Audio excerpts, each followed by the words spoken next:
रमेश अन्ना photo lawn के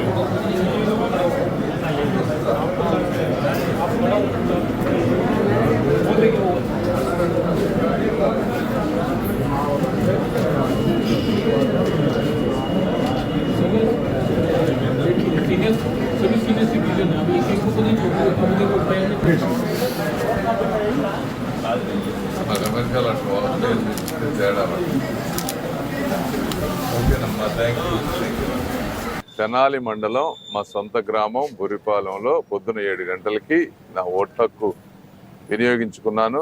ఇక్కడ చూస్తూ ఉంటే మంచి పండగ వాతావరణం లాగా ఉంది. ప్రతి ఒక్కళ్ళు బారులు తీరి ఎప్పుడెప్పుడు ఓటేద్దాం అనే విధంగా ఆలోచనలో ఉన్నారు. తప్పనిసరిగా మంచి మెజారిటీతో గెలవబోతా ఉన్నాం. అదేవిధంగా ఎంత ఓపికతో అయినా సరే ఈ ఓటు వేసే వాళ్ళందరికీ కూడా నా మనస్ఫూర్తి కృతజ్ఞతలు.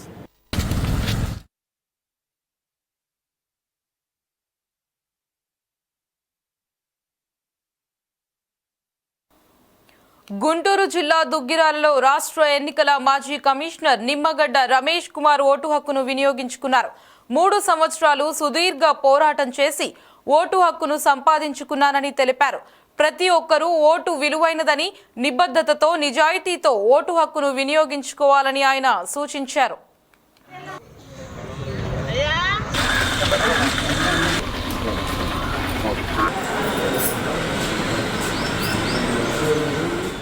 సొంత ఊరు దుగ్గిరాల్లో ఓటు హక్కు వినియోగించడానికి చాలా సంతోషంగా ఉంది. నేను 3 సంవత్సరాలు సుదీర్ఘ పోరాటం చేసి ఓటు హక్కు సంపాదించుకున్నాను. ప్రతి ఒక్కరు ఓటు విలువైంది. ఈ అంచేత ప్రతి ఒక్కరూ నిబద్ధతతో నిజాయితీతో ఇటువంటి ప్రలోభాలకి నమ్మకుండా వారి ఓటు హక్కు ఉపయోగించుకోవాలి. దుగ్గిరాల్లో కనుక చూసినట్లయితే పండుగ వాతావరణం ఉంది. ఇక్కడ ఇప్పటికే పెద్ద సంఖ్యలో ఓటర్లు ఓటు హక్కు వినియోగించుకోవడానికి చాలా ఉత్సాహంతో కూడా వచ్చారు. ఈ కొన్ని సాంకేతిక సమస్య వలన పోలింగ్ 15 నిమిషాలు ఆలస్యమైంది. ఇక్కడ నాకు అత్యధికంగా దుగ్గిరాల్లో కూడా అత్యధిక శాతంతో పోలింగ్ నమోదవుతుందనే పూర్తి నమ్మకం ఉంది. బయట ప్రాంతాల నుంచి కూడా ఎంతోమంది హైదరాబాద్ ఇతర ప్రాంతాల నుంచి కూడా ఓటు వేయాలని చెప్పి రావడం కూడా చాలా సంతోషంగా చక్కటి ఏర్పాట్లు చేశారు. ఇక్కడ సిబ్బంది కానీ అందరూ కూడా మంచి వసతులు ఉన్నాయి, ఎటువంటి ఇబ్బంది లేదు. చేత కొంచెం ఆలస్యమైనా కూడా ఓటింగ్ అయితే సజావుగా జరుగుతుందని చెప్పి నేను భావిస్తున్నాను. చివరికి ప్రజాస్వామ్యం గెలవాలి. జై హింద్.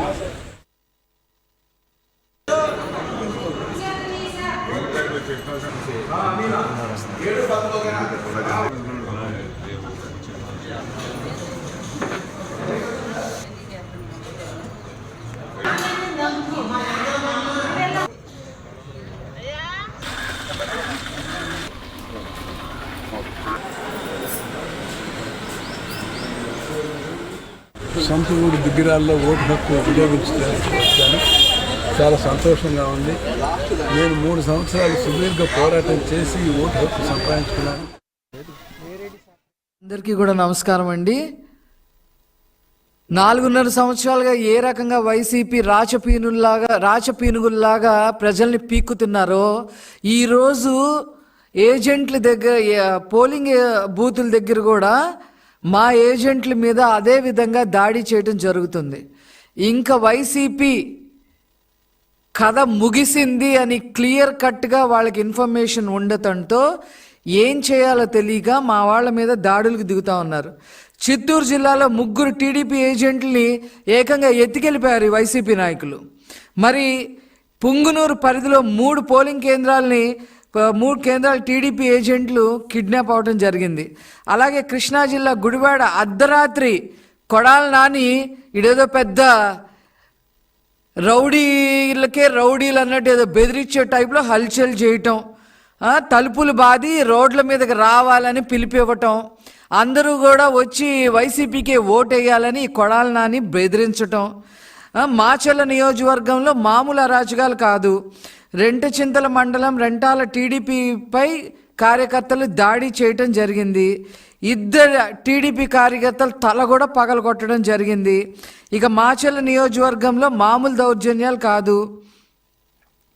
4 టీడీపీ ఏజెంట్లకు తీవ్ర గాయాలు అయినాయి. ఎవరు ఏజెంట్ల మీద హెచ్చరికలు చేస్తూ ఉన్నారు. పార్వతీపురంలో అయితే ఏకంగా రిగ్గింగులు చేస్తూ ఉన్నారు. ఇవన్నీ కూడా ఈసీ కఠిన చర్యలు ఖచ్చితంగా తీసుకోవాలి అని చెప్పి ఈ సందర్భంగా తెలియజేస్తూ ఉన్నాం. Thank you.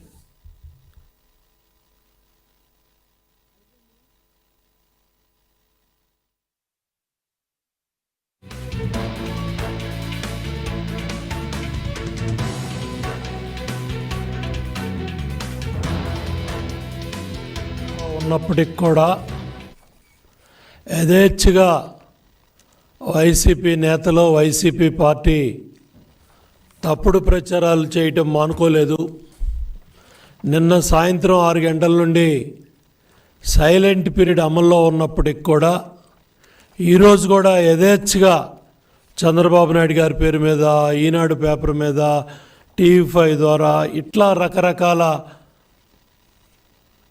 సంస్థల మీద, అట్లాగే మా నాయకుడి పేరు మీద ఎన్నో ఫేక్ ప్రచారాలు, వీడియోలు, డీప్ ఫేక్ వీడియోలు ఇవన్నీ కూడా YCP party official Twitter handle నుంచి పంపిస్తున్నారంటే జగన్మోహన్ రెడ్డి పార్టీ, వైసీపీ పార్టీ ఓటమి అంచును ఉండి ఎంత భయపడుతున్నారో ప్రజలకు అర్థమవుతూ ఉంది. ఇంత కోడ్ అమల్లో ఉన్న, ఎన్నికల కోడ్ అమల్లో ఉన్నప్పటికి కూడా వీళ్ళలో ఎటువంటి మార్పు లేదు. యథేచ్ఛగా తప్పుడు ప్రచారాల మీదే వీళ్ళు ఆధారపడి ఫేక్ బతుకులు, ఫేక్ పార్టీ,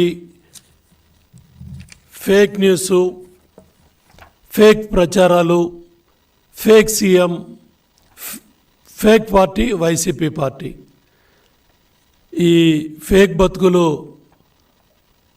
ఆగిపోవాలని ఈరోజు కూడా మరి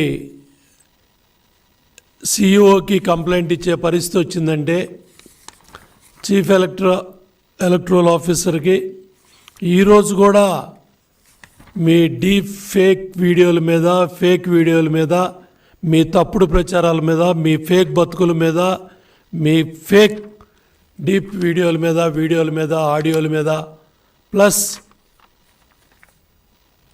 వస్తూ ఉన్న అన్ని కంప్లైంట్స్ని ఈరోజు మేము సిఇఓ దృష్టికి తీసుకెళ్ళాం. అదేవిధంగా ఫోర్జరీ లెటర్ హెడ్స్తో కూడా తప్పుడు ప్రచారానికి పాల్పడుతూ ఉన్నారు. మా అధ్యక్షుడు, రాష్ట్ర పార్టీ అధ్యక్షుడు అచ్చెన్నాయుడు పేరు మీద పుంఖానుపుంఖాలుగా ఈ ఫేక్ లెటర్ హెడ్స్ని పేరు మీద పార్టీ మీరే ఫేక్ లెటర్ హెడ్స్ తయారు చేసి ఫేక్ ఈ ప్రచారాలు మొదలుపెట్టారు. వీటన్నిటిని కూడా ప్రతిరోజు కూడా 10ల సంఖ్యలో కాదు 100ల సంఖ్యలో పార్టీ కార్యాలయం నుంచి మీ ఫేక్ బతుకుల మీద మేము ఏదైతే ఈ ఫేక్ న్యూస్ అన్నీ కూడా ఖండిస్తూ ఎప్పటికప్పుడు ప్రజల్లో చైతన్యం తీసుకొస్తున్నాం. గత ఎన్నికల్లో కూడా 2019 ఎన్నికల ముందు కూడా వీళ్ళప్పుడు విజయసాయిరెడ్డి ఉండేవాడు వీటికి. ఆ విజయసాయిరెడ్డి ఆధ్వర్యంలో ఇదే విధంగా ఫేక్ న్యూస్ అన్నీ కూడా, ఈ తప్పుడు ప్రచారాలన్నీ కూడా ఆ రోజు చేసేవాళ్ళు. ఈరోజు సజ్జల రామకృష్ణారెడ్డి కుమారుడు సజ్జల భార్గవరెడ్డి వీటన్నిటికి కూడా ఈ సోషల్ మీడియా ఏదైతే చూస్తూ ఉన్నాడో ఈ సంవత్సరాల తరపు నుంచి మహిళలను కించపరుస్తూ, మహిళల మీద, కుటుంబ సభ్యుల పేరు మీద మీరు పెడతా ఉన్న ఫేక్ వీడియోస్ కానీ, డీప్ ఫేక్ వీడియోస్ కానీ, ఆడియోస్ కానీ, ఈ తప్పుడు ప్రచారాలన్నీ కూడా వీటిని తీవ్రంగా ఖండిస్తున్నాం. కాబట్టి ఇమ్మీడియట్గా ఈ ప్రచారాలు ఆపాలని కూడా